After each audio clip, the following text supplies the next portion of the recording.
Hello guys, welcome to our YouTube channel बुकवान। आज की हम इस वीडियो में आईटीआई के वर्कशॉप कैलकुलेशन पार्ट 3 को देखेंगे।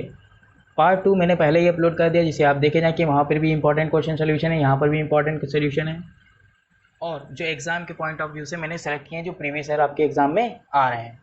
तो देखने में इतने क्वेश्चन हैं 12, लेकिन इनके एडिशनल भी क्वेश्चन इसमें ऐड करेंगे जिनका सोल्यूशन बताएंगे। बताते बताते सोल्यूशन करते करते तो सबसे नंबर पहला हम देखते हैं क्वेश्चन। एक वर्ग के अंतःवृत्त और परिवृत्त के क्षेत्रफल का अनुपात होता है। तो एक वर्ग है, क्या है? वर्ग। ये हमने बना लिया वर्ग,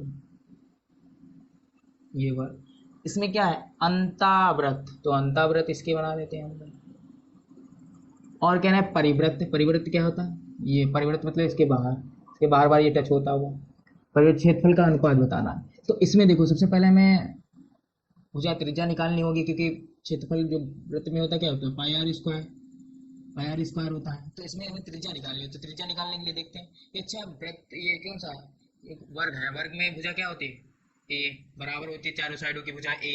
और इसमें यहाँ पे इसका केंद्र है, तो यहाँ पे यहाँ से यहाँ तक क्या होगी इसकी त्रिज्या। अगर हम परिवृत्त की अंतःवृत्त की देखते हैं त्रिज्या, तो अच्छा ये भी इसकी ए होगी पूरे, क्योंकि वर्ग है। तो यहाँ से यहाँ तक अगर देखी जाए, यहाँ से यहाँ तक, यहाँ से टच हो रहा है, तो ये क्या हो जाएगी?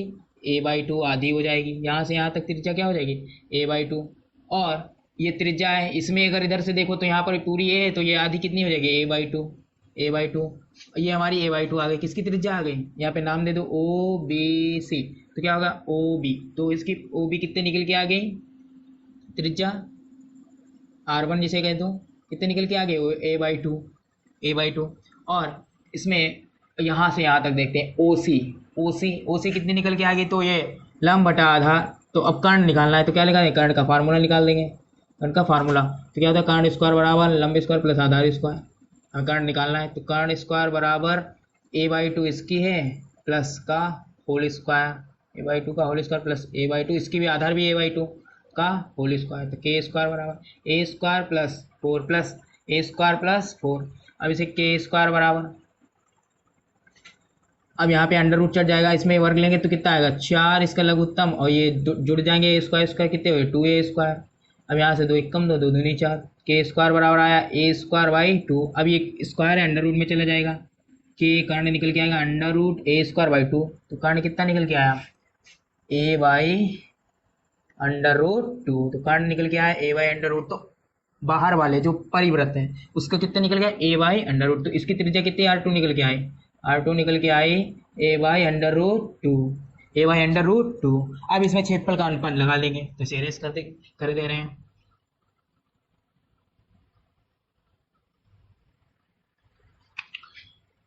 तो इसमें क्षेत्रफलों में अनुपात निकालेंगे, क्षेत्रफलों में अनुपात। हमने त्रिज्या निकालनी, परिवृत्ति इसकी त्रिज्या निकालनी थी। क्षेत्रफल में अनुपात निकाल लेंगे। अनुपात क्या होता है? R1 बटे R2 एरिया के लिए। तो क्या होगा? पाई आर एरिया का याद करो, एरिया 2 पाई आर स्क्वायर बटे पाई आर स्क्वायर। ये R1 के लिए और ये R2 के लिए। तो इसका R2 कितना है? a बटे 2 का होल स्क्वायर बटे ये पाई रहेगा, पाई बराबर, और ये भी इसमें पाई, और R2 कितना निकला? a बाई अंडर रूट 2 का होल स्क्वायर। पाई से पाई गया, a का स्क्वायर a और 2 का हो जाएगा 4, a का स्क्वायर, इसमें अंडर रूट 2 कट जाएगा। तो ये ऊपर ये देखो अंश बटा ये उधर पलट जाएगा जाके ऊपर, ए स्क्वायर बटे 4 इंटू ये 2 बटे ए स्क्वायर हो जाएगा। तो 2 एकम 2, 2 दूनी 4। तो ये ए से ए स्क्वायर चला गया, ऊपर बचा 1, नीचे बचा 2। तो कितना अनुपात निकल के आया क्षेत्रफलों में? 1:2। तो 1 ऑप्शन देखेंगे, 1:2। तो पहले ही ऑप्शन है 1:2। इसमें एक क्वेश्चन आपको घुमा सकता है। पहले इन्हीं ने बोला है अंतःवृत्त और फिर बोला परिवृत्त। अगर पूछता कि परिवृत्त और अंतःवृत्त का पूछता तो अनुपात कितना निकल के कि 2:1। तब उसमें क्या था? R2 इधर रखेंगे, R1 ऊपर चेंज कर देंगे। जब चेंज करेंगे तो अनुपात भी चेंज आएगा। तो यहाँ पे से अगर दूसरा क्वेश्चन इसमें से आए तो परिवृत्त और अंतःवृत्त का पूछे तो 2:1, अंतःवृत्त और परिवृत्त का पूछे तो 1:1। तो एडिशनल क्वेश्चन है कि यहाँ पे से बना। कितना मिश्र धन प्राप्त होगा यदि 5,000 जमा किए गए तथा उस पर मिलने वाला ब्याज 500 रुपए? तो मिश्रधन बताना है, ब्याज कितना 500 रुपए मिलने वाला है और रुपए कितने टोटल 500। तो इसमें कौन सा ब्याज है, चक्रवृद्धि, CI बराबर अमाउंट माइनस मिश्रधन इसे बोलते हैं अमाउंट, और माइनस प्रिंसिपल, प्रिंसिपल मतलब मूलधन। तो CI अमाउंट कितना ब्याज मिला, कंपाउंड इंटरेस्ट 500 रुपए, ये CI ब्याज, और इसका अमाउंट तो निकालना ही है मिश्रधन माइनस, और ये प्रिंसिपल वैल्यू कितनी दी गई है 5000। तो यहाँ माइनस कर, यहाँ ये देखो ए, ये इधर देखो, इधर माइनस का इधर आ जाएगा प्लस का, तो 500 प्लस और 5000 अमाउंट, अब इसमें जोड़ देंगे तो कितना है 5550 अमाउंट, मतलब मिश्रधन हमारा कितना निकल के आया है मिश्रधन। तो 5500 देखेंगे ऑप्शन में, 4500, 5500, हाँ b is the right answer हमारा निकल के आ गया। नेक्स्ट, निम्न राशियों में से कौन सी राशि सदिश नहीं है, सदिश नहीं बतानी है। तो गतिज ऊर्जा, त्वरण, रेखी संवेग, विस्थापन। संवेग तो होती है, विस्थापन वो भी होती है, त्वरण वो भी। ज्यादातर अगर केसेस में अगर हम बताएं तो जो सदिश राशियां होती हैं उनमें वह ज्यादा पाया जाता है। स्टार्टिंग में क्या होता है, जैसे बल हुआ, त्वरण हुआ, वेग हुआ, संवेग हुआ, तो वह स्टार्टिंग में ज्यादा आता है, तो वो क्या होती है हमारी, सब सदिश राशि होती है। उन्होंने बोला सदिश नहीं है तो कौन सी होगी, ऑप्शन ए गतिज ऊर्जा, त्वरण, संवेग और विस्थापन, ये सारी क्या है सदिश राशि। और सदिश राशि उन्हें कहते हैं इनमें परिणाम और दिशा दोनों होती है, तो उन्हें सदिश राशि कहते हैं। अदिश किसे कहते हैं, इसमें अदिश ही पूछा गया जो सदिश नहीं है, तो जिसमें केवल परिमाण हो, दिशा नहीं हो, तो क्या होता है, तो option A is the right answer. Next देखते हैं, अल्टरनेटर धारा में IRMS क्या होगा, 0.707 IMX, 0. Peak value 0.637 IMX, 2.3 IMAX, 5.3 IMAX, मतलब मैक्सिमम। तो इसमें IRMS जब भी पूछे, IRMS इक्वल टू क्या होता था, IMAX, I0 से लिखते थे √2। तो जब √2 को यहाँ से भाग देते थे तो कितना 0.707 आता था, तो IMAX, तो आरमीन की यहाँ से √2 की वैल्यू रखेंगे 1.414, और 41 से जब इससे भाग करते हैं तो डायरेक्ट हमारा IRMS निकल के आता कितना है 0. भाग करके देख लीजिएगा, यहाँ पे √2 की जगह 1.414 रखना, अब 1 से उसको भाग देना, तब 0.707 IMAX आएगा। तो ऑप्शन देखते हैं कौन सा सही है, 0.707 IMAX, हाँ यही option is the right answer. लेकिन अगर इसमें एक क्वेश्चन एवरेज से पूछा गया, अगर आई एवरेज पूछता, आई एवरेज तब क्या होगा, IMAX, तब IMAX क्या निकलेगा, तो क्या निकलेगा 0.637, तब क्या होगा 0.637 IMAX। जब क्या पूछेगा आई एवरेज जब पूछता है तो देख लीजिए, दोनों नोट कर लीजिए, कंफ्यूजन ना हो। अगर IRMS पूछता है तो 0.707 IMAX, और अगर आई एवरेज पूछता है तो 0.637 IMAX। ओके, ये एडिशनल एक हो गया। एक सेकेंड में एक तरंग के द्वारा पूरे किए जाने वाले चक्रों की संख्या बतानी।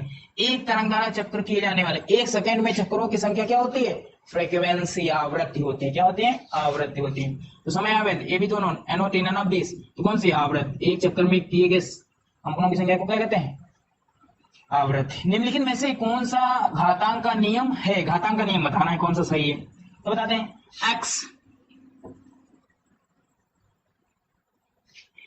इसमें क्या x से डिवाइड, जब x से डिवाइडेड बाई, डिवाइडेड मतलब भाग x b से करेंगे तो क्या है x a प्लस b, नहीं जब हम गुणा में कराते हैं तब ये आता है x प्लस b, तो इसका क्या आएगा x, ये a से रहेगा, भाग में है तो ये कहाँ आएगा, भाग वाला कहाँ था माइनस में, भाग में है तो क्या माइनस में, तो x a माइनस b, इसका सोल्यूशन क्या है x a माइनस b। अब इन्होंने बोला है x a प्लस b, नहीं ये तो फिर क्या हो गया, गलत हो गया। नेक्स्ट देखते हैं x a भाग x b, तो क्या x a माइनस है, हाँ जब x a से माइनस किया x b से तो क्या निकल गया x a माइनस b, तो क्या option b is the right answer, D से। तीसरा देखते हैं, तीसरा क्या है x a और x b, ये भी भाग तो x a भी आएगा, a भी क्या है जब भाग करते हैं तो गुणे में हो जाता है, नहीं ऐसा कोई रूल नहीं है, क्या होगा ये भी गलत हो गया, आई नोट लगा के। अब देखते हैं बुक के दिया के अनुसार घटना सीमा की स्ट्रेस स्ट्रेन क्या होता है, तो बताना है कौन क्या होता है इसका, सीधे अनुपातिक, व्यक्रमानुपातिक, समान, तो क्या होता है जो प्रत्यास्थता होती है, इलास्टिसिटी होती है प्रत्यास्थता, तो सीमा जो होती है इक्वल टू वो स्ट्रेस की क्या होती है, इक्वल टू समानुपात का बनेगा स्ट्रेस के, मतलब प्रतिबल और और तनाव की क्या होती है, स्ट्रेस और स्ट्रेन। प्रतिबल तनाव की क्या होती है, समानुपाती होती है। इसका जो होती है प्रत्याशा होती है वो किसके सीधे अनुपातिक मतलब समानुपातिक होती है, किसके किसके स्ट्रेस और स्ट्रेन, प्रतिबल और तनाव के। नेक्स्ट क्वेश्चन है 7,526, बेस कितना है 8, माइनस करना है 3,142 को, बेस कितना है 8, तो नॉर्मली हम लोग माइनस कर देंगे 7 5 2 6 और इधर 3 1 4 2, तो 4 में से 2, 4 में से 2 चला गया, 6 में से 2 चला गया 4, और यहाँ 12 हुए, 12 में से 4 गया 8, यहाँ कितने बचे 4, 4 में से 1 गया 3 और 4 7 में से 3 गया 4, तो कितना 43 84 घटाने पर। तो ऑप्शन देखते हैं, बेस तो सारे सबके सेम है 8, ठीक है, तो क्या 43 84 43 44 43 54, तो ऑप्शन सी 43 84। तो राइट क्वेश्चन आप देखते हैं 100 वाट और 220 वोल्ट के लैंप और 100 वाट ये वोल्ट के लैंप के प्रतिरोधों का अनुपात लगभग होगा, तो इसमें पी अनुपात वोल्ट 100 वाट P1 P2 100 वाट, तो इसमें वोल्ट ले गया रिक्कन को, देखते हैं कितना होगा 110, यहाँ पे 110 वोल्ट, तो 110 वोल्ट लैंप के प्रतिरोधों का अनुपात लगभग होगा, मतलब 100 वाट मतलब कितना दिया गया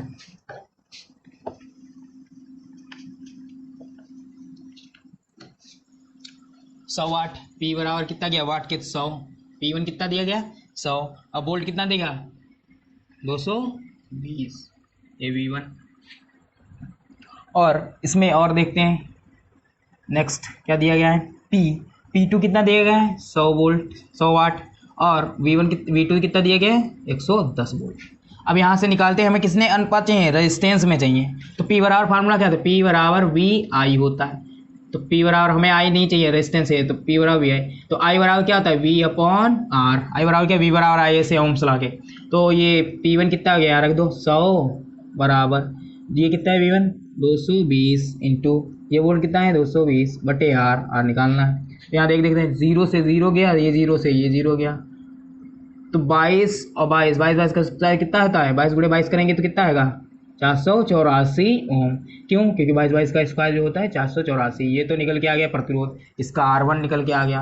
अब R2 देखते हैं, R2 कैसे निकलेगा, P बराबर इसमें भी VI लगा दो, तो P बराबर V2, तो VI हमें चाहिए नहीं, I दिए नहीं है, R मेन पद से, तो V बटे R, I बराबर क्या होता है V बटे R, P कितना दिया है 100, V कितना दिया 110 वोल्ट इंटू V2 कितना दिया है, इसमें भी 110 वोल्ट, और R निकालना, एक 0 से ये गया, एक 0 से ये गया, R बराबर 11 11 बचे, 11 11 इसका 121 हो, तो हमारी ये क्या निकल गया R2 निकल के आ गया, इसमें अनुपात बताना है, तो R1/R2 बराबर कितना 484 बटे 121, तो देखते हैं, देखो ये 21 21 42 कितने 42 कितने 21 42 कितने 63 21 को 84, तो 21 कम 84 का मतलब 4 बार जाएगा, कितनी बार 4 बार, क्योंकि 84 इधर कट रहा है 100 ये 4 बार में जाएगा, तो कितनी बार R1 बटे R2 कितना निकल के आया 4, अनुपात इसका कितना है 4:1, तो 4:1 देखेंगे अनुपात में 4 2 1 बटे 2 1 बटे 4, तो हमारा कितना आ रहा है 4/1 आ रहा है, 1/4 नहीं 4/, तो 4 1 बटे दिया नहीं है,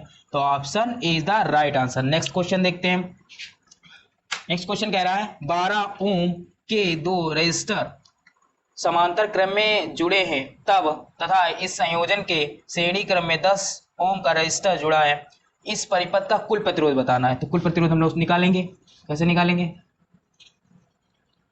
अभी सॉल्व कर रहे हैं,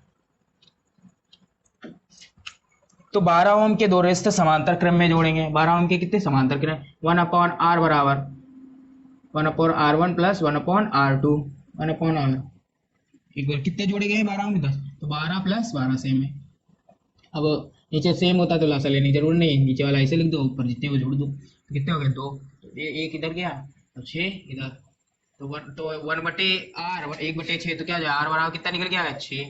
फिर बोला गया है कि इसी संयोजन को श्रेणी क्रम में 10 ओम के रेजिस्टर के साथ जोड़ें तब इसका परिपथ का कुल प्रतिरोध, इसी को हमें किसमें जोड़ना है श्रेणी क्रम में, तो R डैश निकल के आएगा, क्या होगा श्रेणी क्रम में जोड़े हैं तो R1 प्लस R2 R1 ये मान लो क्या निकल गया, तो R बराबर क्या निकल के आया, तो ये 10 ये कितना है ये निकल के आया 6 प्लस, और दूसरा श्रेणी क्रम में जोड़े 10 ओम का है, तो R बराबर कितना निकल के आया 16 ओम, तो R कितना निकल के आ गया 16, तो देखते हैं ऑप्शन में 34 ओम 26 ओम 22 ओम डी 16। तो आंसर क्या हो गया? Option D is the right answer, 16। एक टेलीविजन रुपए 5,000 की मूल्य पर खरीदा गया है तथा इसे रुपए 4,000 में बेचा गया है, तो हानि का परसेंटेज बताना है। किसका बताना? हानि का, कितनी हानि हुई। तो जब 5,000 का खरीदा गया और 4,000 का बेचा गया, तो इसमें कितनी हानि हुई? 1,000 की। क्यों? देखो क्रय मूल्य कितना दिया है, क्रय मूल्य मतलब खरीदा, कितने का खरीदा? 5,000 का, और विक्रय मतलब बेचा कितने में? विक्रय मूल्य, विक्रय मूल्य बेचा 4,000 में। तो देखो 5,000 का खरीद रहा, 4,000 में बेच रहा, तो कितनी की हानि? 1,000। तो हानि हुई कि नहीं? तो हानि परसेंट निकालेंगे, हानि परसेंट क्या होता है? हानि बटे क्रय मूल्य इंटू 100। तो हानि कितनी हुई? 1,000 की, और क्रय मूल्य कितना था? 5,000 इंटू 100। 100 ये काट दो, 100 ये, आओ यहाँ आगे 1 0 ये हो गया, 5 1 5, 5 9 10, तो 20। तो कितना निकल जाए? 20%। हानि कितनी निकल गई? 20%। देखते हैं ऑप्शन में, 10%, 20%, 25%, 28%। तो option b is the right answer, 20%।